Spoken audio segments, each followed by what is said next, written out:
Hello, hello, and welcome back to the On the Reel with Andrew podcast, where me and my revolving group of friends discuss any and everything in the world of film and TV. I'm your host, Andrew Washington, and joining me today for the second time, but the first time solo, is Ethan. Ethan Gomez-Only. Hello, hello, hello. Hello, Andrew. Hi. Finally. Yes, I'm here finally. solo. Yes. I can't remember if I explained last time, but I know you through another friend of mine, another good friend of the podcast, Jack. Yep. And this is the first time I'm getting a chance to sit down with you directly and talk to you on the mic. He joined last season talking about his film Welcome Week. Check that episode out. Check out Welcome Week. But today, we actually have a very exciting season premiere for you guys. We're going to be discussing at length The Smashing Machine, the new Benny Safdie movie, and there will be a few special guests joining via interview: actor Bas Rutten and Mark Kerr, the subject of The Smashing Machine. You'll be able to listen to it at the end of this episode. Yes, so very, very, very exciting. Usually I ask, what have you been watching? But I want to take some time to kind of recap briefly this summer of movies that we've had. The last episode on the podcast, last time I spoke to y'all, I discussed with Blake Sinners, amazing movie, still love it. But so that was like right at the end of April, and so the entirety of the summer has happened, and now we're back. A lot's happened, but a lot has also happened movie wise. I want to know though, Ethan, what were your kind of highlights from the summer? I really enjoyed Mission Impossible. Not much to say there. A big fan of the series. Big highlight in June was Formula One. Okay. I'm government name. The F1. Formula One the movie. Formula One the movie. Yes. It's a great feat of filmmaking. Well, you're a Top Gun Maverick fan. I'm a big Joe Kosinski fan. Yes, I love Tron Legacy. I think he's great, and I really like what he's doing. But yeah, F1 was super fun, as well as 28 Years Later. Yes, that one was definitely a highlight. Came out of nowhere because I wasn't really thinking much of it because I was a fan of the original. Mm-hmm. I hadn't seen 28 Weeks Later, but 20 years later, I was like, okay, whatever.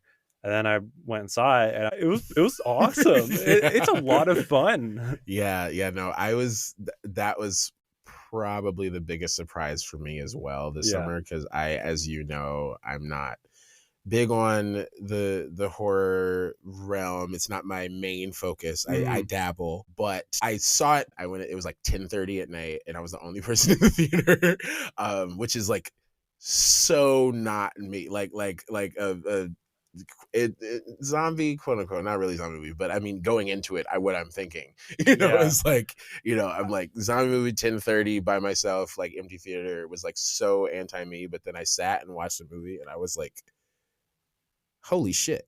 I was like, oh, like Jodie Comer is so unbelievable in that movie, and I just like I was crying. Danny Boyle has constantly pushed filmmaking boundaries, and just the edit of this film, I can't remember the editor's name off the top of my head. Awesome. And so unique and different from anything else that's like kind of been in theaters this year. Just the way it was assembled was really, really interesting. I guess my movie of the summer is Weapons. I had been waiting for since it got announced. I was a big Barbarian fan. Okay.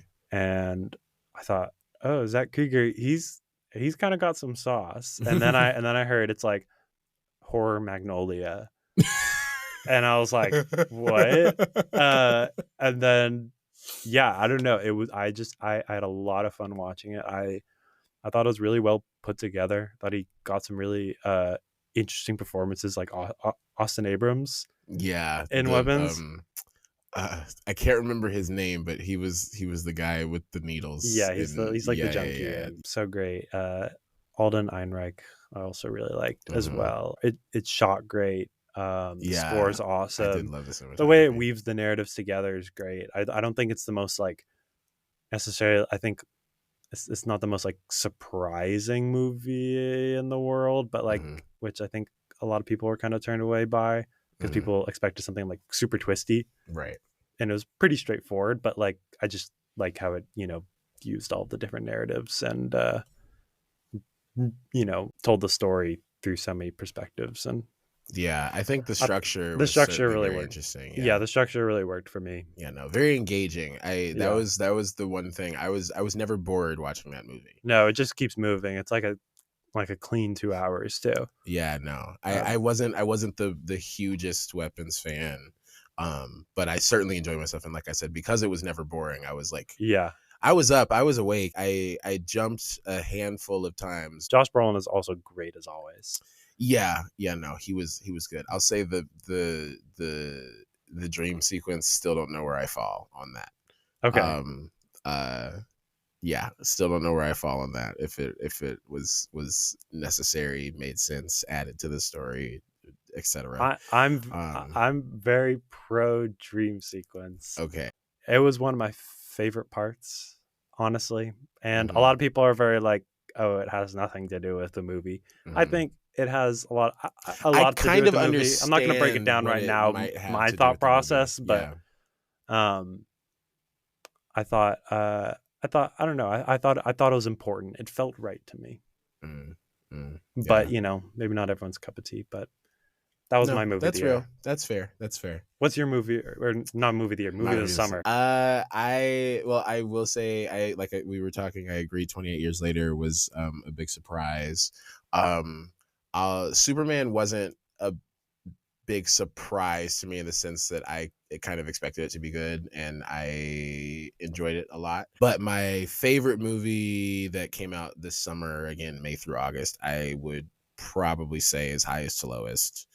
The Spike Lee, Denzel, their fifth collaboration, the reimagining. He's very strict on using the term reimagining of Akira Kurosawa's High and Low, which is an adaptation of a novel from the 40s called King's Ransom. I can't remember the author's name. Kind of like Fork Found in Kitchen for me to really enjoy it, because anybody that knows me, I'm Spike Lee's biggest fan. So I was very excited for this movie.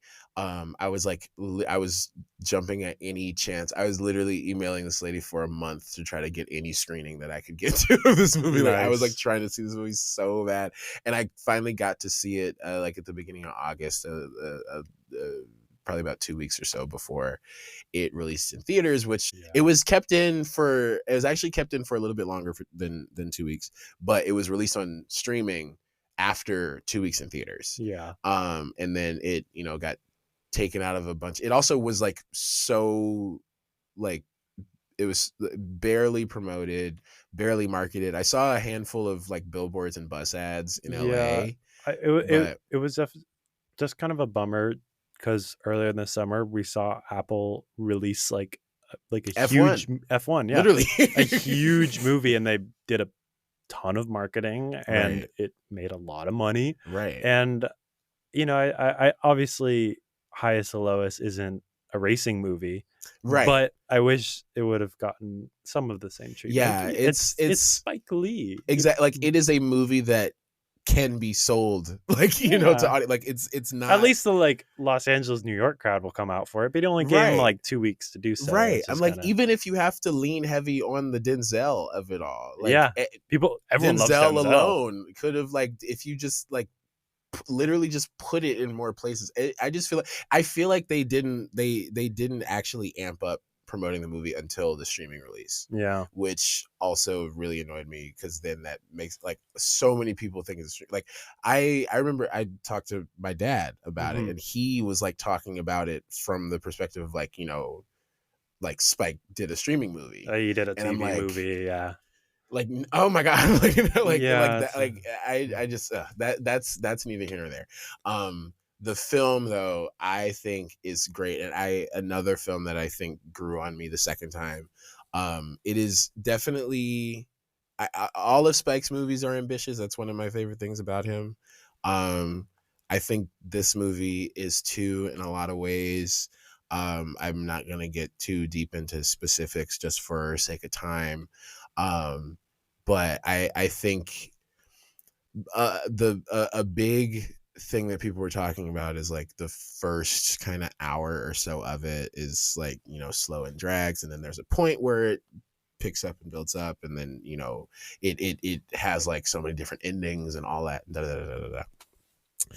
I see some of that. I disagree with a lot of it. But I think it is the first time I watched it, and you can check my Letterboxd, I had said I don't know how much of Spike feels like is in this. Like there were like a handful of sequences, and I was like, like Spike is here, like this thing. You like, can I feel was like, his he's presence. showing off. Yeah. But a lot of one of the Spike-isms. things, right? Exactly. One of the things that I kind of agree on though is that first hour. I agree with it from a different perspective though, because so High and Low is one of my favorite movies. The Kurosawa one, I think, is incredible. A fantastic fucking movie. Just a feat of direction. Yeah. Particularly the first hour of that movie. I probably the most dynamically filmed like office scene sequence. Like the first hour is like all set in this guy's office, and it never for a second feels like it's the same room, just because the camera is like so fluid, and it's like the shapes that he makes with like his blocking. It's so crazy to watch. And so I kind of, for that section of this movie, was like low-key being very, very nitpicky. But so I will say, in that sense, it doesn't have the same energy, or at least like the way that Spike's film is structured. It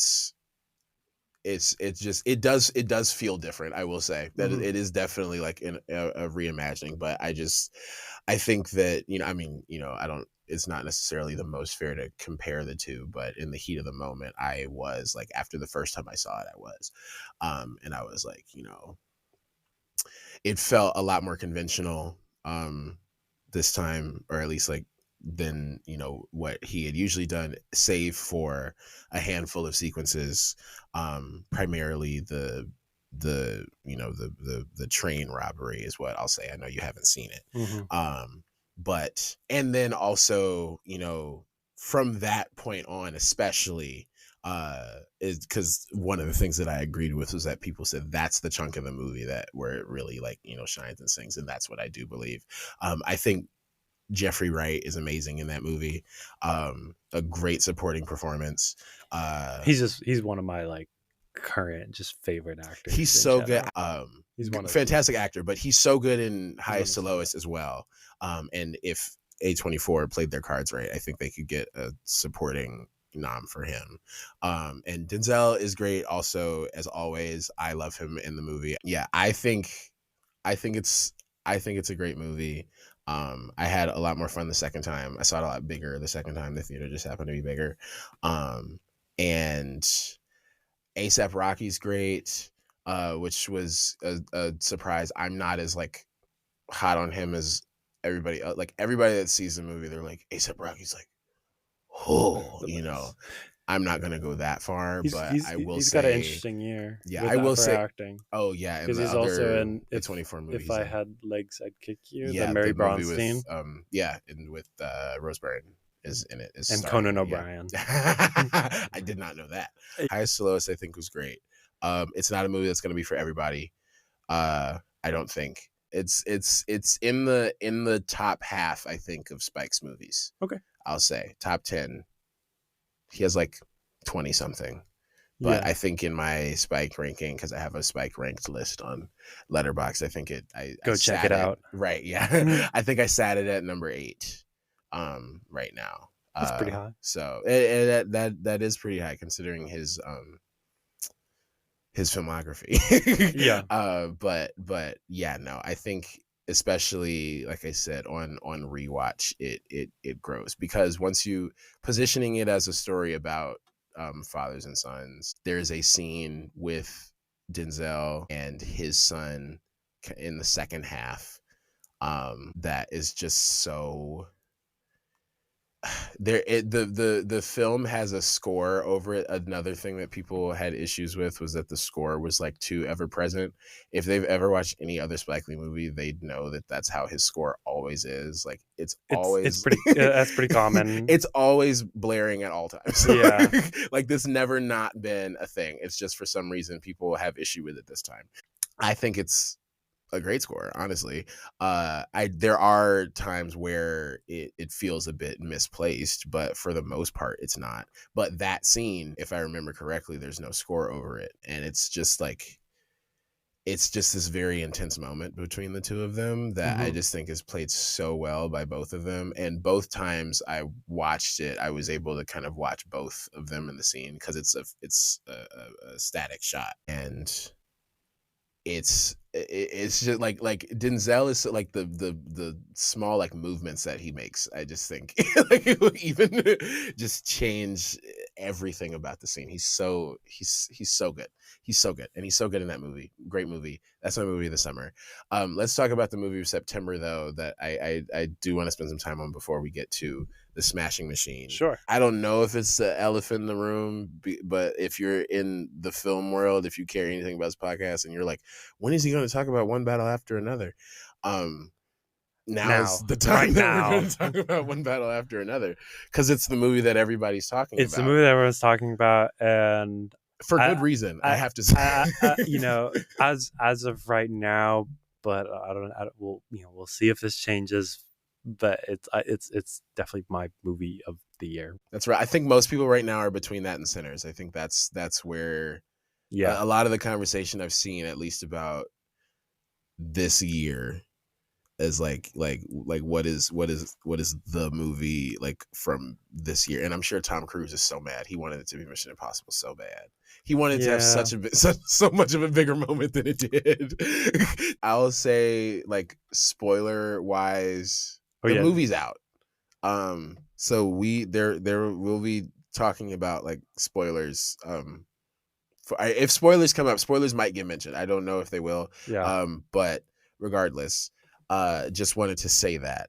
The very least, light spoilers. It is a movie where like those movies that everybody says is good, and you're like, not like you're like there's no way, but it's like everybody's like there's not a single bad thing that I heard about this movie before seeing it. Yeah, it's like, okay, like critics are like unanimously giving it like 10 out of 10s, 5 out of 5s. Like it's debuted with a 98 Metascore. Yeah. Do you know Cinema score has like an A cinema score. Like the 4.5 on Letterboxd last time I checked, and as of today it was like higher. Like it's just the score is just increasing. And I'm glad that people are loving it so much. You know, I think I see it happening. The Twitter wave of it being like it's overrated. You know what happened to like you know Everything Everywhere. It's starting to happen with Sinners because of this movie. Yeah, it's because people are now using this movie to be like the benchmark. Well, like right, exactly. And I'm like let's not compare just because they're both on IMAX. Like, I wish it all the success. I've been a long time Paul Thomas Anderson fan. Mm-hmm. He's been writing the script for like 20 years.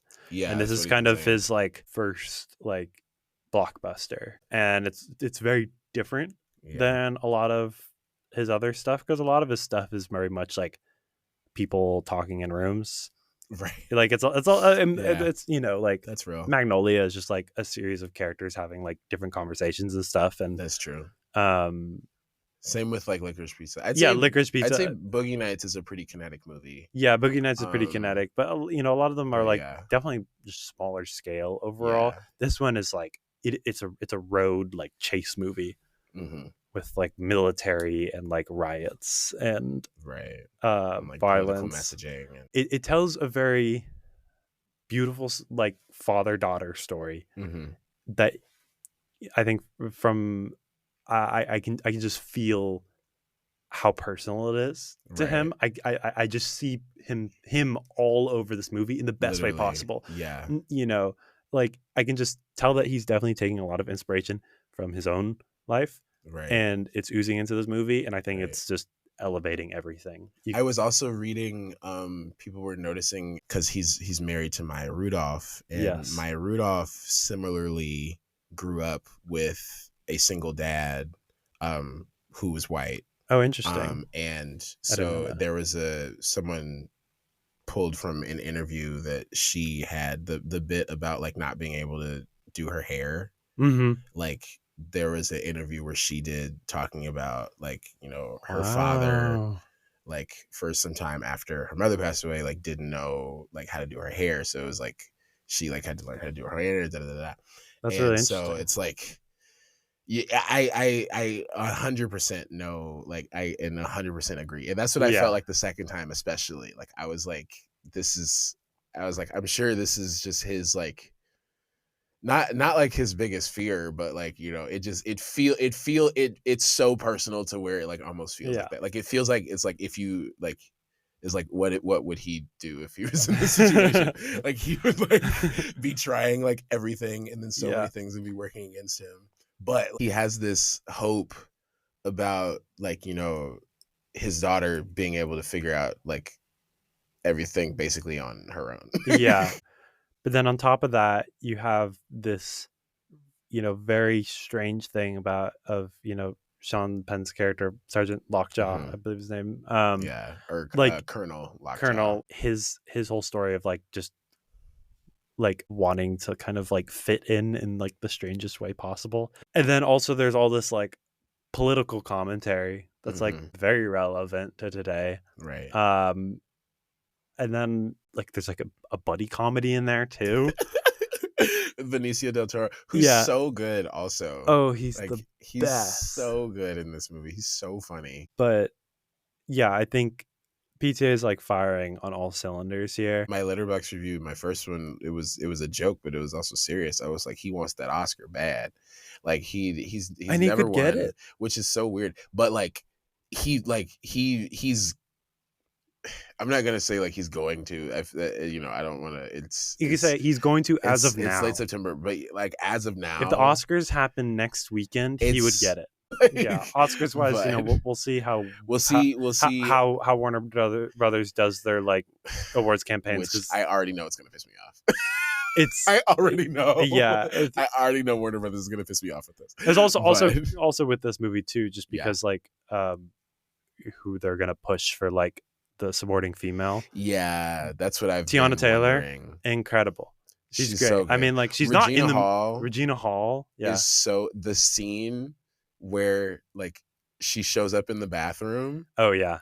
It's like etched in my brain. The second time I saw it, I went with my friends who had not seen it. My friend, she was audibly like, "Oh my god!" Like, "Oh no!" Like she was like Yeah. getting like worried, like when she showed up, and it was like it. I just think they both like in that scene, they both like played it just so. Oh my Yeah. god, that scene was Then so good. also Chase Infinity She, is also incredible. I mean, what it's like. I her mean, debut film performance. and then obviously, I mean, the rest of the cast. I mean, Sean Penn Yeah, no. is Leo great. is great. Leo's great. Also, Might be my favorite Leo performance, it's a honestly. great one. It's probably It's one up of there. mine. I've His so his many. comedic time is so good. I could watch Uh, him like yell on the phone for like another 2 hours. that's oh my gosh. The most beautiful thing about it is that it's threading this very, very thin line between like a comedy, like a Mhm. just outrageous comedy, and political commentary. Right. And it's a very hard line to cross because he's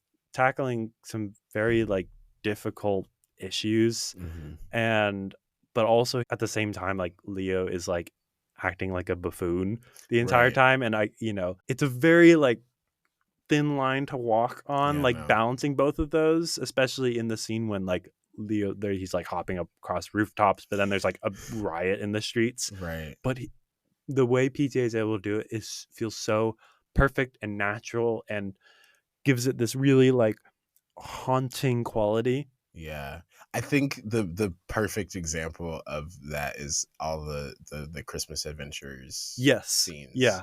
I mean, particularly the one where they, like reveal again, spoiler alert. Yeah, definitely big The one spoiler. where they reveal that Lockjaw may or may not be Willa's real father, Yeah. which I have to say I did clock kind of immediately.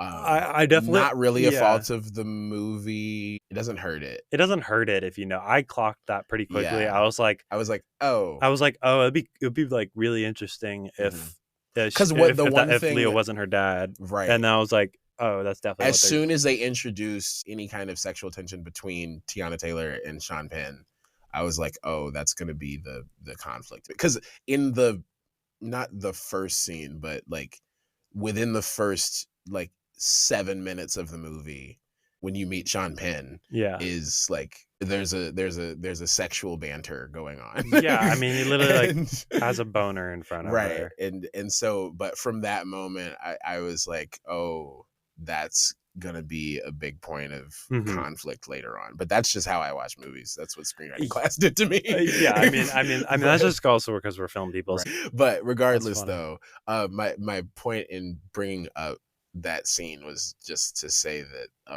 I think particularly the towing that line, because it's like I remember like when Tony Goldwyn shows up for the first time, it's interesting how it plays in the movie because he's nowhere near any of the marketing, and it's like a really familiar face that Yeah. and like both times when he showed up there was a reaction in the audience, like when I saw it, because they were like, it was like, oh, it's Tony Goldwyn. And then he says the racial purification line, and like everybody goes fucking silent. Yeah. And it's like Everyone gets it immediately. And it's great. I mean, then also on top of the movie, the craft is incredible. I mean, the VistaVision, it looks beautiful. Looks so good. It's shot incredibly. I'm really excited to see more people using VistaVision in our modern world, just because the only VistaVision films I've seen besides like The Brutalist, right, are like older films, everywhere. Yeah. And then Johnny Greenwood's that score. Within the first few seconds, you get that piano, and then that just grand, just like, oh my god, that score! That was the main thing that I noticed the first time. I was like, cherry on top. He was just going fucking crazy in the back the whole time. Yeah, it's fantastic, and just like PTA, like I don't know if him working with the actors. I don't know how he gets his performances, but just so many of the looks you get from the actors. There's so many scenes where Regina Hall, I think, Regina Hall has the most expressive face. Yeah, and like Sean Penn, and just a lot of the like quirks that a lot of these characters Sean Penn, have. he had the little like he would like. I mean, his jaw. Like he had a thing with his jaw that he would do. That the first time I saw the way he walks, like he has a stick up his butt, like literally. Yeah. Oh my goodness. It's crazy, but yeah, there's so many scenes that just watching it a second time, I was like, if there was no dialogue here, it would work. If he cut even every the scenes line. where the scene with Regina Hall, why I bring that up, the scene where the police show up to the nunnery. Yes, there's nothing said. There's no dialogue, and it's perfect. Oh my god! It's just a small look, and it's like says so much. It's just the timing of how she like leans up and stands up and just like doesn't even like. You see like almost like no like real like fear, but there's also this like urgency in the like stealth that she has. Like it's, oh my god, it's so fucking good. I think it is my favorite PTA movie. Period. Yeah, like Boogie Nights has been my favorite. I've seen all of them. I don't know. I haven't like put it into like my ranking yet because I want to let it. This marinate. Is the most like effervescent, or I don't know if that's the right word, but just the most like effusive reaction I've had to a movie of his, like, gotcha, ever. Like outside of maybe Boogie Nights, or like The Master's up there for me too. Yeah, I would, I think maybe in like a few months I rewatch it I need to rewatch some of his other movies, and then we Mhm. can kind of see. But it's definitely up there. But yes, glowing recommendation of One Battle After Another. Please see it, please. But Yeah, I'm glad it's that Warner showing Brothers everywhere. is putting as much effort. That is something that I am glad about, is that they're really pushing this. Like, it's like, I have thoughts on how they're marketing it, but I'm glad that they're really pushing that is it. true. Yeah, I kind of see what you're saying. You I know, think I know what you mean. it's you know, it's one that everyone kind of knows isn't going to be like, you know, like an Oppenheimer Yeah, sort of success. But I hope it does well, just to, like, you know, show that people really like it when you give big budgets to, like, you know, interesting, like, auteur filmmakers with right. like a really good, You like, know, original story. well, Like, pretty much, like, it's inspired by Vineland, but because it says inspired, but usually inspired is code for like yeah, he I'm probably like took like half the log line. later. Regardless, though, great as One Battle After Another, the version of that story, amazing, It's a amazing. 10 out of 10. I like, it's a crowd pleaser. Yeah, honestly, I genuinely think most anybody will enjoy it. But that is the September movie. The main movie we're gonna talk about for this episode, though, it's the big movie this yes, upcoming weekend. That's not the Taylor Swift release yeah, party. The Smashing Machine. yeah. Uh, We saw this a little bit ago. we did. We saw this 2 or 3 weeks ago, but we were finally able to talk about it now. This is the new A24 film, directed by Benny Safdie of the Safdie brothers, starring Dwayne The Rock Johnson and Emily Blunt as Mark Kerr and his wife. I can't remember her character's name. Oh, we'll look this up. Mark Kerr is a MMA legend, one of the early UFC fighters from UFC's early inception in like the late Dawn 90s. Staples. Dawn, yes, Dawn. The story focuses on Kerr's life from in like the late 90s, like 97 to 2000, I think, or the dates. It's almost like a slice of life MMA movie. Yeah, In ways. It is very character focused. It super is character very driven. much about Mark and Mark's psyche during these 3 or 4 years, and his relationship with his wife. The fighting scenes, I think, are more the cherry on top. Yeah, The butts and seats factor. But the movie's much more focused on dissecting who Mark is, and just like, exploring the layers of this man that is a huge figure in what he does, but is not that known outside of those circles. I You are, Ethan, yes. a Safdie head. You made a you were like throwing your hands up when I mentioned I Safdie's name.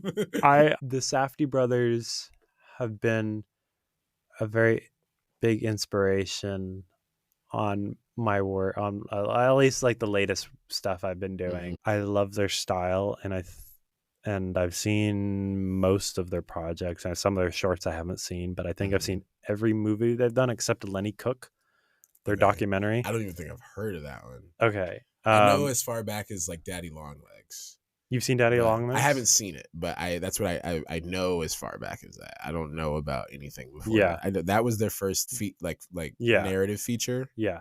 But this is the Yes. first Benny solo effort. Very interested this year because we're getting a Benny movie and we're getting a Josh movie. Right. Seeing, because they have a very clear style, Right. a very clear vision for how they like to do their things. And so I think it was very interesting this year seeing, Mm-hmm. which stuff is more Benny, which stuff is more Josh. And watching this, I see a lot of Safdie-isms, but also I see a lot of stuff that I haven't really seen in like Uncut Gems or Good Time. I had a really great time. I think Benny very much makes this like a documentary. Like, it Mm-hmm. feels like they're just finding moments, and that's a pretty common Safdie trope. Just like camera's just on your shoulder, and you're just kind of like hiding in the corner, just like watching a scene unfold. Mm-hmm. And the way Benny does this in this movie, he is able he's able to get really good performances just by like hiding, you know? Like, it's like you're spying on Mark and his wife arguing, and it feels a little more intimate because of that. He's got a vision, and like PTA, I think he's, you know, firing on all cylinders. If I were to be like critical of the movie, because I have a lot of positive things to say out of it, so I'll like get this out of the way. That's not like a bad thing. It is very much a biopic. Yeah. It is very much a traditional kind of like sports biopic, but also, I don't, you know, it's of the moment they chose. It kind of plays out like that. Right. It's history. They're not like going across like, you know, his and Mark Kerr's entire life. It's very much like a small sliver, but it's a very interesting sliver. Right. But like, you know, and I think that's like, you know, a little traditional, and like the beats I very much can kind of just see falling into place. But other than that, I think Benny's really found some magic within this. I don't know if you know this. I don't think it's based necessarily on the documentary, but I was going to mention the documentary. The documentary, also titled "The Smashing Machine," about Mark Kerr from like 2003, I think. I haven't seen it, but when I talked to Bas, I remember he mentioned the documentary because he was like comparing kind of doing the two, or like being involved with both of them, particularly just saying how this one was just more surreal because, you know, someone else was playing Mark, but yeah, you know, he was talking a lot about how like The Rock did a lot to kind of embody Mark, like even when the cameras are off and all that. But regardless, you'll hear more about that after we finish discussing this film. But I'm like wondering if there were specific intimate moments that they were like recreating, because I know another thing that I spoke to Bas about that you'll hear is the fighting in the movie, which is staged and choreographed so excellently, I think. It's visceral. It really is. But one of the things that Bas was telling me is that it is choreographed very minutely. Every move that happens in the movie that you see in the movie is what happened in the real fight, because their goal was like to have like a side by side, like, you know, this is how the fight happened type deal.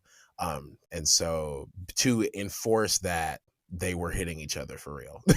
Like there are moments in the movie where they're hitting each other for real. Yeah, and you know, it really helps, kind of going back to my point about it feeling very documentary-esque, is that we're like, if my memory serves me correctly, we're barely in the ring. A lot of it we're seeing from like outside, you know, either watching it through the crowd, or we're like, you know, like with long lenses like going into the ring, but we're not still not exactly in the ring. He keeps like the audience perspective and like almost like the TV perspective. I think the closest we get is like you're with his team to like, I don't know, get Rock water or whatever. Get Rock. Get Mark. Get Rock. Get Mark. Yeah, and I think also going along with that is that Benny also edited the movie too. So he's a director and editor, which is common of all of their work, but Benny's the editor, and I think it's, you know, I mentioned earlier that 28 years later I was like, this is one of the best cut movies of the year. This one's also up there for me. He makes a lot of very interesting choices, very non-conventional from like a movie like this. He's just finding moments. He knows that this is a story about Mark and Mark's psyche. And we're never, you know, directly like, obviously, there's no narration, or not directly told how Mark is thinking, but we can just feel it through these moments that he's able to like clip together. And sometimes the editing choices can feel like strange or jarring, but it always feels right. Yeah.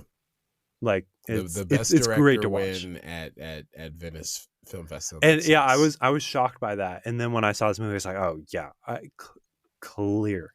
He directed the hell out of it. I do have to say. Yeah. I agree with what you were saying earlier about the story being a bit formulaic. Yeah. I mean, the it's what happened in real life, so you can't really fault it for anything. And it's a story that's common.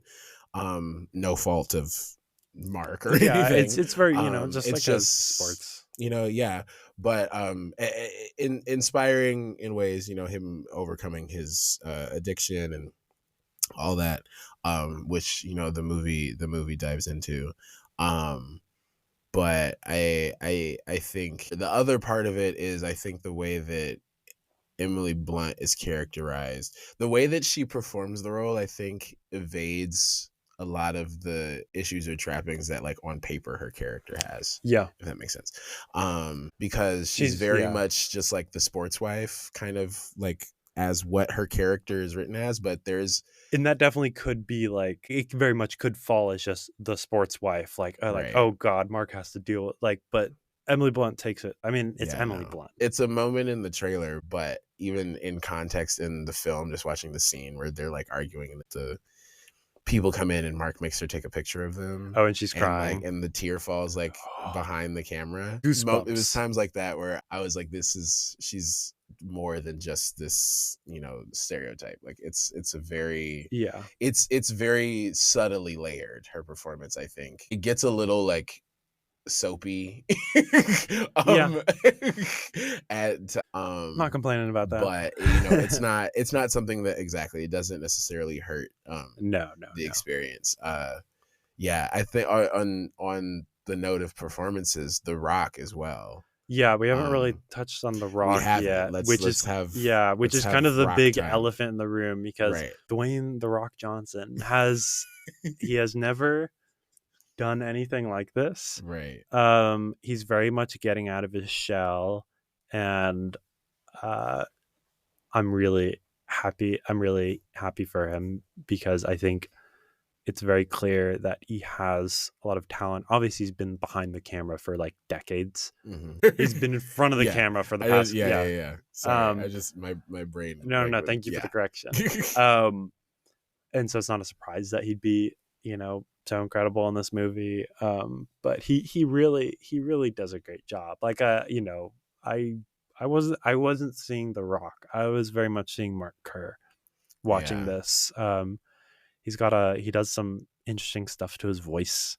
Yeah, it's kind of nasally at points. And it's really fun, and he's got a very like a gentle giant.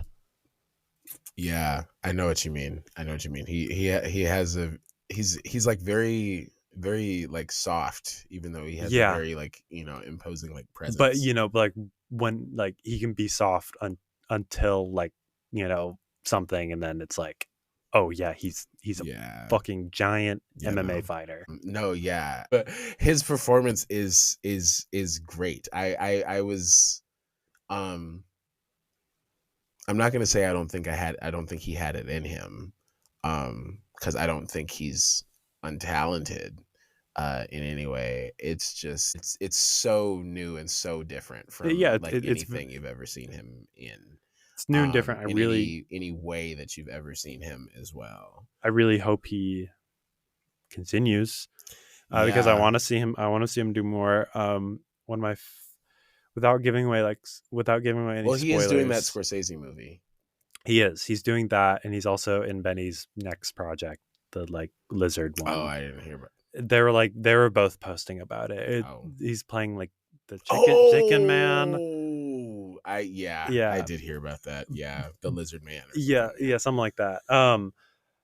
Without giving away spoilers, there's like a kind of like a training montage-esque in the movie. Mm-hmm. And seeing The Rock in that, it was they use a specific song during it, which I won't name, and it's like I was wowed by it. I was like, it was emotional. It is a moment that you remember. It was emotional, and it was kind of defeating, but also very uplifting. I was feeling a lot of things during that moment, and I was listening to that song a lot after the movie. Just thinking about that moment. The MMA scenes as well, I think, are like knowing how like delicately they were choreographed, I think that makes me appreciate them a lot more, and Gotcha.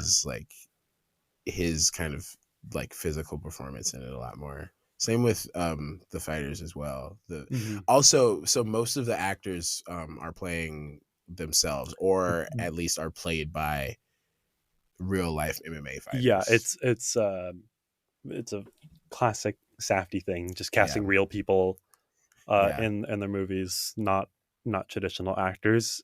Really helps sell the world. yeah, and the Um, way that it's shot, because the way this shot, it's yeah, shot on 16 millimeter, yeah, but it's like meant to have like a handheld video almost like feel. yeah.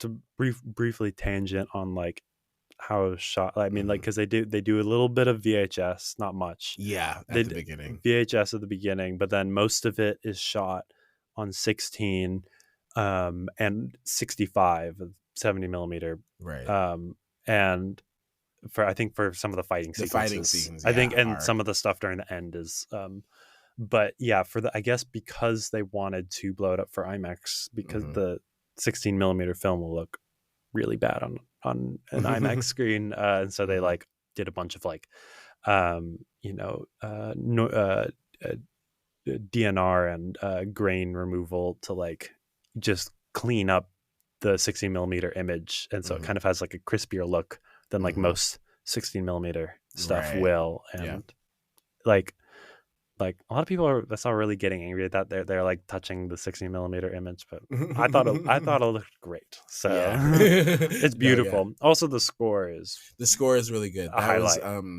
my Letterboxd review for One Battle After Another said this is a great score year, and I wrote that with this movie in mind. Yeah, Because I think the score for this movie is yeah, great. a lot of really good Yeah. scores, especially also with like Sinners and stuff. Like Yeah. a lot of good scores Yeah. all around. Also, After the Weapons. Hunt, it's a Reznor and Ross score.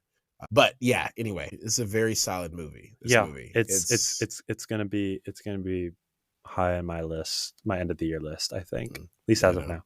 yeah, no. I was a fan, and I'm not the most keen on sports movies usually. So the only other like MMA, boxing, fighting, any movie about fighting that like I was like into when I was younger, before I like really got into film and watched like Raging Bull and like watched Yeah, all those, was Here Comes the Boom, starring Kevin James, which funnily enough, Bas Rutten, who I interviewed for this movie, who plays himself in this movie, is in is incredible. in Here Comes the Boom. He has other acting credits, but probably his other the next largest role that he's played after this film is Here Comes the Boom.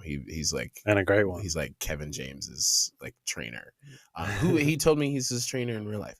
Whoa, Um, that's really cool. but and he trained him in part for that movie, I believe. I got a chance to speak with him while like talking about the Smashing Machine, and it was like so much fun, and it was a great conversation. So take a listen. Hello, hello. My name is Andrew Washington. I'm with On the Road with Andrew, and I'm here speaking today with Bas Rutten. He is a UFC Hall of Famer, MMA legend turned actor, and is starring in the new Benny Safdie slash The Rock feature, The Smashing Machine, playing himself.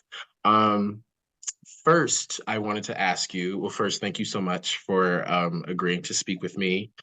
But I first wanted to ask you, how did it feel bringing a story that you were so closely related to the big screen? I felt great about it because it's not everything is a Rocky movie and has a happy ending and you think everything goes the way it should go. I think sometimes to see a movie like this in where you find out that what you see on the screen is not really what's going on in his life. In a fighter's life, it can be a male or female, doesn't really matter. It is, but they have a home situation. If the home situation is not good, so to bring this movie, which is a true story, and that's the crazy part because when people are going to see it, they go like, "Wow, this is crazy."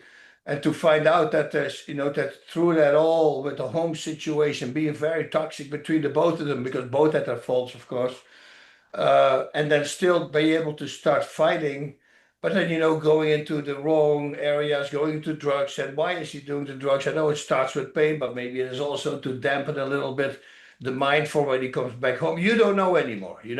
But what they did is they made it so real. It is so amazing. So I think authenticity, I think is everything for people, and now they can see it. Now they can see not everything is what you think it is. I mean, I guess everybody has that problem. How is the situation at home? Is everything nice? Because of course, everything needs to flow into each other. And if that flows, if they get the magic combination, like I have with my wife, thankfully, but she's with me for 33 years before it all started, like a year and a half before this whole thing came out, this new sport, free fighting. So, and once you have that, I think, you can excel. And when you don't have it, well, then you see what can happen in this movie. Yeah, yeah, yeah. In terms of your role in Mark's life, and the character that you play in the movie, would you say it was easier or harder for you to play real life, to play yourself as opposed to a character in any of your past work? No, no. But of course that's a reason.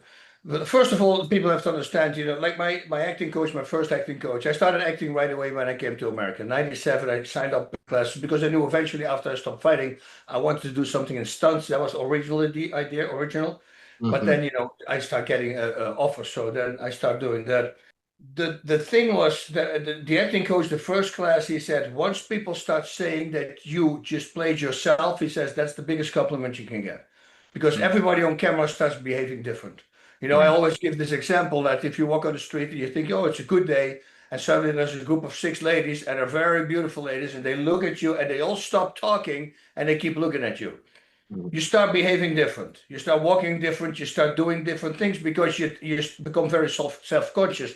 And that's kind of with the movie also. But of course, you get used to that. The more you do it, the more in front of your camera you are. You get Mhm. used to it.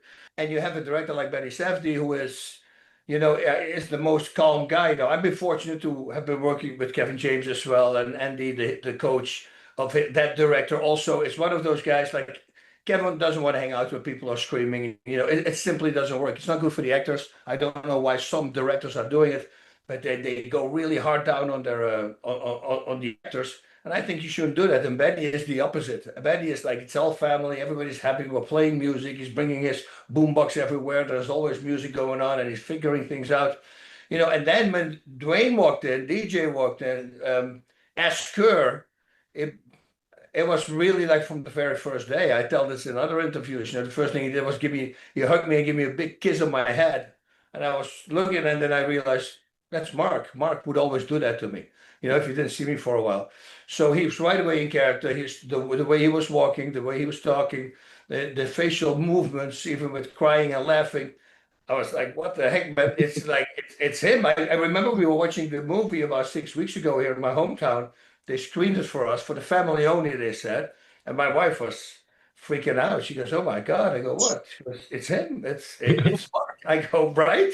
And Right. that's why it made me very easy to do this. Because I get the script, and there's lines in the script, which came from the documentary, of course. Yeah. So things that I already said.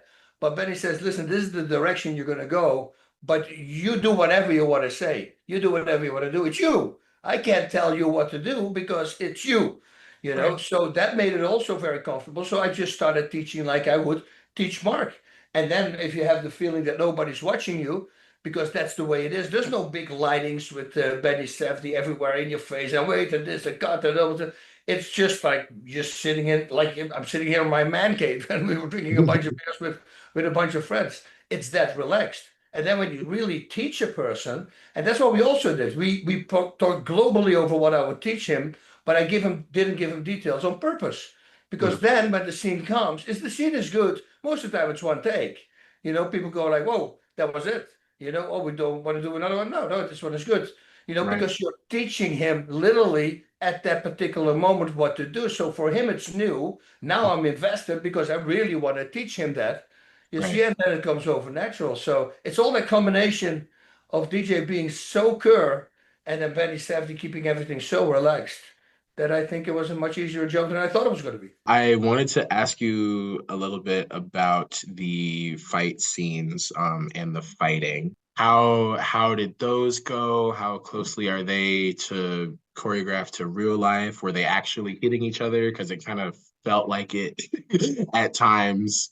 The stunt coordinator was really great. Greg's dad and his team, these guys were freaking pros. And very good also with martial arts, all of the martial arts, and he's doing jiu-jitsu and wrestling. And Kerr was working with them as well. And what they did is they took the fights, and we literally, this is how they checked it. They would shoot the fight, and then they would put the result next to the real fight, and it had to be identical. They didn't want to make this Hollywood. They didn't want to add kicks and did he never throws and is flying this and he says no, that didn't happen. This is what happened.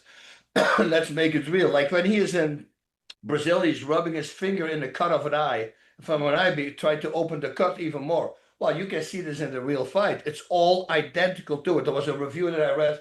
Oh, the fights are not real, and I go like, dude, they were the most real there was. They're literally you can put them next to each other.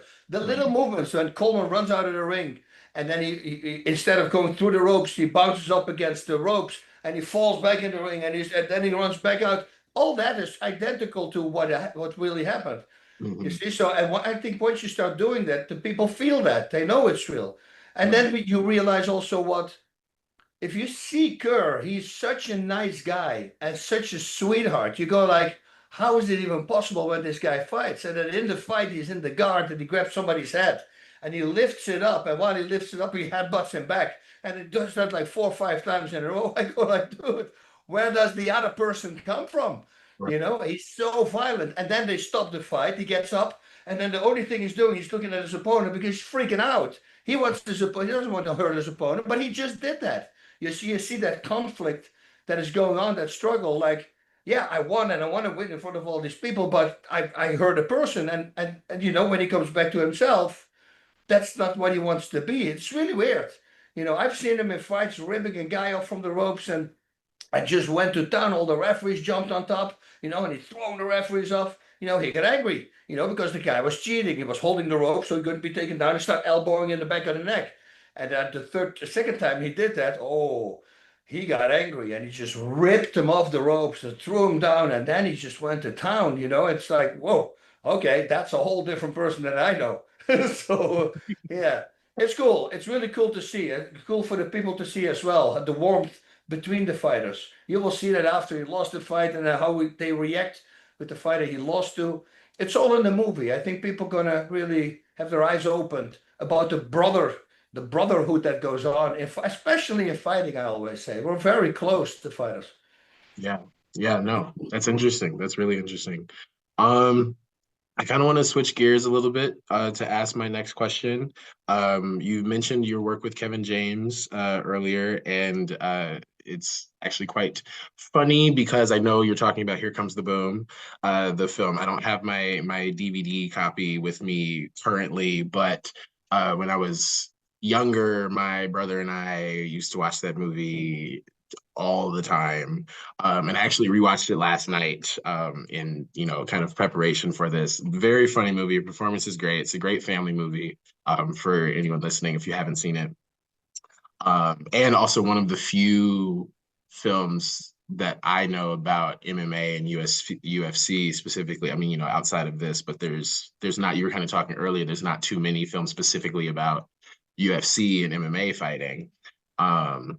But I kind of want to ask and connect those two films because the roles you play are a bit similar. What did you learn from your experience on Here Comes the Boom that you specifically brought to your role here in the Smashing Machine as far as acting goes? No, just being a relaxed in front of the camera, I think that's everything. It's like fighting. It took me like 7, 8 fights to get calm, and a lot of fighters have that because we think if we were great in the gym, then we're great fighters, but it doesn't work like that. Because once you fight and all the family members and everybody's watching, there's a lot of pressure. And you don't want to make mistakes because you can win by many ways, but you can also lose by many ways. You make a wrong mistake, you be taken down, something happens, so if you can fight and it suddenly clicks, if it's some fighters, very rarely. I maybe had like 3 students, and I had a lot of students that right away started fighting like they did in a gym. But that's a very rare thing. Every other fighter will tell you it takes a while to really get everything under control and go, okay, oh wow, okay, this is it. Oh, this is fun. Then it becomes really fun. But it's like in the beginning with fighting, I was more nervous to do interviews than fighting because I simply never did that. And now suddenly the camera's on me and it's live, and I was freaking out. But then people go, more worried. I say, yeah, fighting I do twice, 3 times a day. But interviews I never did. But you do 10 interviews and suddenly, it becomes normal, and then you get used to it. So I had all that experience with Kevin, and then I did some episodes on the King of Queens. Then he came out with Kevin Can Wait. I did like 22 episodes there, and it was almost I was going to be one of the cast members, but unfortunately they canceled the show at that time. But you see, all that experience, you bring that to a fight, and yes, I was kind of the same guy. I was that was the first time I got that what the acting coach said, because everybody was telling me, "Man, you just played yourself." I go, "Thank you," because the acting coach telling me that. And by the way, I need to come back for something also. But first of all, Kevin James, the way he's hitting the pads, I mean, it's better than a whole bunch of pros I know. And his hand-eye coordination is really good. And it was this cool moment at the very end when he lifts up Christoph Sosinski and he throws him down. Yeah. And he knocks him out like that. Movie. Yeah. But so they bring in a crane, right? Because they need everything needs to be filmed controlled. But Kevin is there with 750 extras are there, the public audience that they move every time from scenes, so they're there and then they're there. It's really cool how that works. Yeah. And he says, "Hey, can everybody's attention?" He says, "Put me a number." And he puts him up and he lifts him above his head, like literally like I'm doing right now. And he puts him back and he lifts him up and he puts him back and he does it 3 times all the way up, puts him down. He says, "Saw that? Yeah, okay, now bring the crane in." He says, "Because otherwise everybody's going to say I can't do that." Right.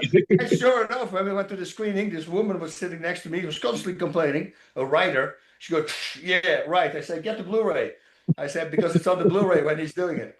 And with DJ, this is a funny story because I was sitting in the dressing room there and he was talking to Yoko. Yoko was the guy who played Fujita, and who at a certain point hits him really freaking hard. Now, I heard afterwards that the reason why the DJ asked if he wanted to hit him hard. So what I pick up is that DJ says, "Hey, Yoko, I want you to hit me in this next scene. That hard punch that dazes me. Just freaking landed." He says, "Don't knock me out," because Yoga's a professional fighter as well. He goes, "But you can freaking go. I'm okay with that." And Yoga goes, "No, I don't want to do this." And then he says, "Yeah, but please, man, it's going to be good for the movie." "No, I don't want to do this." "Yeah, but I said it." "But and it goes back and forth, and I get fed up. I'm sitting there, I'm overhearing this, I'm eavesdropping, and I go, "Yoko," I go, "Dude, it's the freaking Rock." I said, "Just hit him in the freaking head, okay? Jeez." And The Rock goes, "Oh, okay, wait. Don't knock me out." And every time when I watch the trailer, because the punch is in the trailer, he hits him. And he hits him hard, And afterwards he was telling me, he goes, "Yeah, I was literally dazed off that freaking punch because he landed a really good one." So, he still thinks, yeah, thanks to Bas the Loudmouth, he says, freaking Yoko hit me really freaking hard. So he wanted that. He wanted to feel the audience to feel it, what he felt and the pain. And that's what people are going to find out in this. Once you're down, you can be down. Some of these fighters, when they win, it's like, yeah, but if they lose, they're completely wrecked. And Mark was one of those guys. I always thought, well, I guess I need to get better, right? That was my way of dealing with it. I partied just as hard as I did when I won. So, there's always an excuse for drinking, right? But that's what people are going to see now, and how much it hurts them, And then if you have Emily, the way she acted, like Oppenheimer, when you see that, she got a nomination for even the Quiet Place and all these great freaking movies. I was making a joke to her. I said, "Oppenheimer, I said, and this, I said, but here you're pretty shining." And I don't know if she got the joke because in both she was freaking unbelievable. But see, man, it's freaky. The little tiny thing she does in this movie just before a fight starts, having this little smirk on her face, like she wants it, She wants confrontation, and she acted that so well, and being uninterested but acting like she's interested in him. Yeah, he says it's such a great feeling. You're fighting at 48,000 people. She goes, yeah. No, yeah, I can understand this, but you can tell she doesn't give a crap, And she did that so well. yeah, I'm really excited for the people to see all that. The acting is also bizarre. And Ryan Bader, I mean, I Hmm. gotta tell you, man, did you see the movie I have. already? Yeah. Yeah. No, I have. I mean, I told him, I go, dude, you're very good. Oh You did a yeah. good job. So, and even Alexander Yusek, I mean, the way he comes in, all relaxed, smiling. Hey, yeah, I was very impressed with the cast. It was good, a good cast, a good experience. Yeah, no, it's an amazing movie. And you have an amazing performance. Everybody in the movie's so great. I'm so glad that I was able to talk to you today. Thank you so much for your time. I know the 15 minutes is up. But yeah, I just wanted to say thank you and thank you again for doing this again. You're very welcome, Andrew, man. We've all been there. So, happy to do it. Thank you, thank you, thank you. And I hope you have a good rest of your day. You said you're in Texas right now, right? I'm in Texas. Yeah, we did the whole freaking press bucket today, and then Friday we leave with the family. So the girls are excited. They're already older, 24, 28, but the other one lives in California, so she goes there to the premiere and the Hmm. red carpet, the whole thing. It's cool. The last time they did that was with Here Comes the Boom. Uh, They were puppies, they were like 12 and 16 or something. So, so yeah, no, it's fun for them also if they experience that and then experience the complete opposite, going from a comedy to a freaking heavy drama, right. So, yeah, I always wanted to do action comedy, but when I saw this, I go like, wow, it's a powerful movie. I think people are gonna love it. Yeah, yeah, no, I think so too. Okay, thank you so much. You're And I very welcome, will, brother. yes, thank you. Thank Oh, you for the shoot. That's a recording. karate greeting. Say one more. That's a karate greeting. Karate Kid. Awesome, right? That's what Hoss, they always say. A right? lot of people say os. I go, oh, you're saying it wrong. What? What? Yeah, it's Japanese. It comes from two words, oshi and shinobu, and they made osu from it. So you say osu, and it means Hoss. push and endure, to push and endure. So if you feel down, you don't want to do an extra round, we all go osu up, and we go again. We just got to push and endure, and that's what Yes, you need to do in every profession in order to get there. So yes, yes, yes. Okay, thank you so much. you're welcome, brother. Have a good Take day. care. Bye.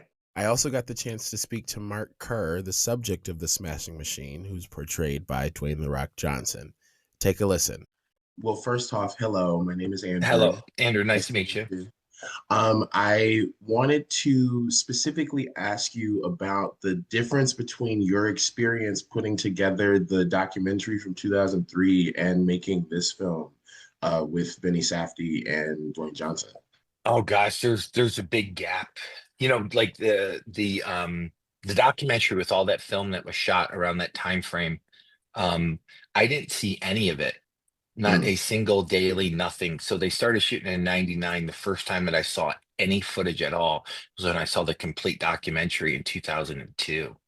mm, So it was three years of it just being me not knowing what was on film. And so the first time I watched it, it was jarring. It mm, was it was um it was gut wrenching to know that had the potential to be out there. I still had veto. I still had the power to tell them, I didn't sign a release mm, until I said I need to see the final version of it, and then I'll sign off on the release. And I watch it. I just go, no, no, that mm, is not going out in public. And then fast forward to where we are with the film. It's like everybody involved just had reverence and respect and a really like dedication to telling the best, most authentic story they possibly could. Um, because it just, it's a story they said it needed to be told because it's a human condition, even though mixed martial arts was doing at the time, it wasn't about mixed martial arts. It's about life and relationships and struggles and ups and downs. And mhm, so there's a lot of contrast between the two. yeah, for sure. I'm sure as well because it's different having somebody recreating um Hmm. all those moments. Can you tell me about the first time you saw um Dwayne Johnson in makeup, like Oh as my gosh, man. So I went up to Vancouver. They had me up there for fight week. There's a lot of scenes around the fighting and stuff they wanted. my perspective on it and stuff like that. So they're doing the introduction of all the fighters that are in the finals of the Grand Prix, and I'm up and I'm in the aisle leading up to the ring, and I'm standing looking at the ring, and nobody tells me that they're going to put prosthetics on Dwayne. Nobody tells me they're going to give him his cauliflower. Nobody tells me they're going to get a head of hair. They're going to do this. Nobody says anything. And sure enough, man, I'm talking to somebody, and they tap me, and I turn around. He's wearing the sneakers I wore, the tracksuit I wore, the shirt I wore, everything. And I just started cussing at him. I probably like 10 F bombs, and with elbows included, like, and I'm just and the reasoning behind it is like I'm looking at my mirror reflection. Right. Like I'm looking at it, I'm like, it's like turning around, there's no mirror there, but there's a person standing there, and it's like, fuck you. Like, oh my God, dude, like, what did they do? Like, oh my God. It was beautiful, right? Yeah. But it was jarring. It was shocking. It was unsettling. It was all that. And then I hadn't even realized that at that point that he had hired a speech coach, and he had hired, to be able to walk him through that. He didn't even give me any of those nuggets. I had to see the film to get all that. Right. Yeah, no. That's very interesting. I want to ask, I think time is getting short, so I have one more question. Yeah. My friend that I saw this movie with loved the movie, and I told him if he had a question for you, I would Sure. ask it. And so his question for you is, has seeing yourself portrayed on screen provided any new insight or self-reflection on the events of the time? You know what? It has. In Venice was the first time I saw it, absolute complete version, like it's going out to the public, and part of that, towards the end, that one intense scene at the end, it just crystallized a lot of what my behavior was and role was, and it actually turned it almost like a therapy session, because Oh, wow. I could really see my part in it, and I could go, oh wow, like, I got to take ownership for that, and just how, oh my God, how vivid it was to look at Emily play Dawn, and what she brought out, and then amplified by everybody sitting there, and DJ on my left and Benny on my right, and it was cathartic, it was therapeutic.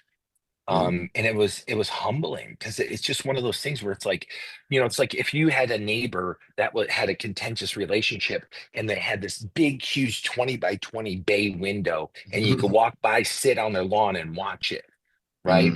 That's Yeah. what I was watching. I was watching like 25 years ago with 1,000 people in the room. Yeah. So it had a completely different feel to it, and a sense of humility, that I'm able to share that, and be okay with sharing that. Yeah. Yeah, no, that's fantastic. That's great. I was particularly very curious about that question as well. So I'm glad that it's provided you with some some new insight. Insights, Uh, yeah. yes. So, Ethan, we're back. Yes.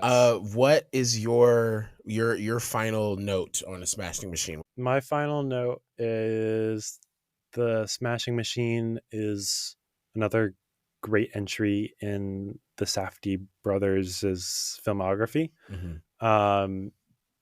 Benny Safdie really shines as a writer, director, editor. Right. And I think it's a really great display of The Rock's powerhouse performance, that is getting a lot of well-deserved love, as well as some glorious filmmaking craft. And although it's held back a bit by a pretty formulaic story, I'm still able to look past it, just because everything else about it is just so beautiful and touching to watch. So I would, out of 10, I would give it like an 8 or a 9. Nice. I'm very pro Smashing Machine. Yeah. No, I would land about the same. I would say an 8. 4 out of 5 for Letterboxd users. I think I think it's a very solid film. It's a great sports film. The Rock is great. Emily Blunt is fantastic. It's very well edited, very well directed. Specifically, I not the hugest fan of the writing aspect. I think is what my issues ultimately boil down to. But I think a very, very well constructed, solid movie. It is something being formulaic is not necessarily a bad thing. No, not at all. So I it is a well-worn story. It oh my god, it wears its well-worn story well. Yeah, that makes sense. Yeah. But yeah, so I would land at an 8 for the Smashing Machine. So I would say that's a recommendation from both of us here. Recommendation: go see it in theaters October 3rd. October 3rd, the release date of this. To wrap up, okay. What I usually ask my guests at the end, I want you to tell me about 2 movies. 2 movies. And those movies are, one that is your most anticipated, or not even most, just something that you're looking forward to, something I'm looking forward hasn't come out yet. Okay. And something that you would like to recommend to the listeners. Can be anything. Give me your anticipation and your recommendation, and I'll go after. So anticipation in the way that I have seen this movie, but I'm also just excited for it to come out. Is the new Gore Verbinski film coming out in January? Okay. Good luck, have fun, don't die. Good luck, have fun, don't die. There's like commas there. Good luck, comma, have fun, don't die! Exclamation point. Yes. Naturally, I got to see it a few days ago, and it's a wonderful time. As a part of Beyond Fest. Fest, yes. Gore's there. I got to meet him. It was great. Very, very lovely guy. It's been a while. He hasn't directed any movies since A Cure for Wellness in 2016, 2017. I remember when that came out. It's been a while, as he very much admitted in his Q&A. He's kind of been in director's jail. He was very honest about that. And it was, but he's made some fantastic films before, like the first 3 Pirates of the Caribbean movies, Rango, been watching. the Ring. It's a great sci-fi story. Sci-fi time travel, kind of like end of the world kind of AI stuff. But Sam Rockwell is the lead, and he kills it. And I'm very anticipated because I want to see kind of what more people think about it. I'm curious as to what the reactions will be when it comes out, and just seeing like trailers and how they market it and stuff. Right. It's Briarcliff, I think, is doing the distribution. Smaller end. There's a very all the major studios passed on it, and when you watch it, you'll see exactly why. So that's my anticipation one. And then recommendation. Let's see. I'm gonna recommend something older that I've watched recently. Until the End of the World, the Wim Wenders movie, the director's cut that is almost 5 hours long. Oh my god.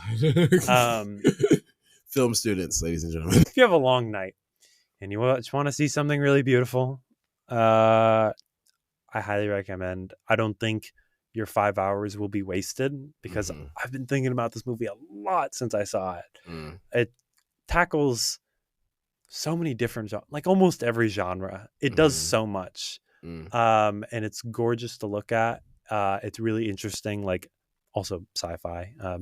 Like, I'm pretty neutral about sci-fi, but I guess I'm recommending 2 sci-fi things. But it's like I'm a sci-fi fan. I'm a big sci-fi. It's like a very near future, sci-fi.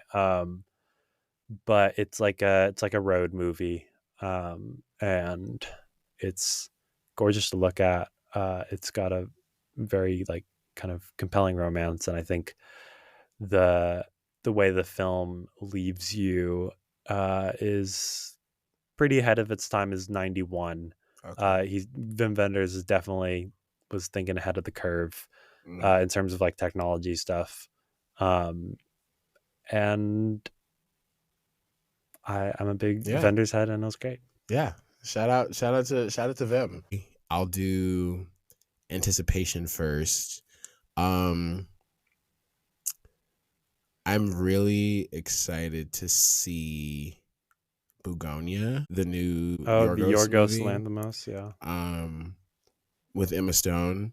Jesse I just got a screening for it, but I really want to see the movie that it's a remake of, because it's a remake of a, I think, Korean science fiction movie from like 2003 called Save the Green Planet. I'm really interested to see that movie and also Yorgos's version, but Begonia looks very interesting. And also one of a mutual friend of ours, Vivian, she saw it, yeah. and she told me it was really good, and I told her I got the screening, and she was like, "You're gonna gag."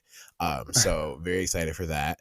My recommendation, there's like a handful of movies that I've watched in the last like week and a half that were all like randomly really good. I'm just gonna pick one, and I'll just leave you in forever suspense of like what the other ones are. And I think the one that I'm gonna pick is a movie called Heavy Metal, which is an animated movie from the early 80s. Yeah, it's like 81. Yes. It is produced by Ivan Reitman. And like the voice cast is like, it's like John Candy and Harold Ramis, and like, it's like those kinds of people. It was kind of a big but it's like an anthology type story of like, it's like sci-fi, there's eroticism, there's like, one of them is like a horror kind of thing about like, with like these zombies. It's like a bunch of different stories, and they're all kind of loosely connected by this like glowing orb that's like relevant kind of in all of them, and it's like set to this like hard rock, like heavy metal soundtrack, like from that time. It's so punk rock. Like it's such a cool movie. Fire. And I was like, it's kind of like tailor made for like, you know, like 14-year-old boys and like lesbians. But it's a very, very cool movie. It's been on my list. It's crazy. Some of the eroticism, there's so much nudity for honestly not much reason. But it's such a fun experience. It's a short movie also. It's like hour 25, something like that. Easy. Yeah. So Heavy Metal, check that out. If you just like, you know, fun, raunchy, like animated, like especially like if you like older animation too, I think it looks great also. That's the end of the episode. Thank you so much for joining, Ethan. Thank you so much for having me. This has been a blast. I've been able to talk about fun. So many awesome movies. It's been great. Yes. If you are listening, thank you for making it to the end. I hopefully will have more interviews for you soon. But I know I will be back with another episode even sooner. If you want to follow me on Instagram, you can follow me at OTR with Andrew. If you want to follow the podcast on Twitter, you can follow at the OTR Andrew Pod. If you want to follow me on Letterboxd, you can follow me at Andy Mike 1209. That's ANDYMIKE 1209. Ethan, do you want to plug your socials? Yeah, sure. You can find me at eDoggy most places. It's the eDoggy EDAWGGIE. Except on Instagram, it's that with an underscore at the end. Yes. At eDoggy on Letterboxd, Twitter, all the things. Yes. Thank you so much. Thank you so much for listening. And we'll be back soon. Bye-bye. Bye.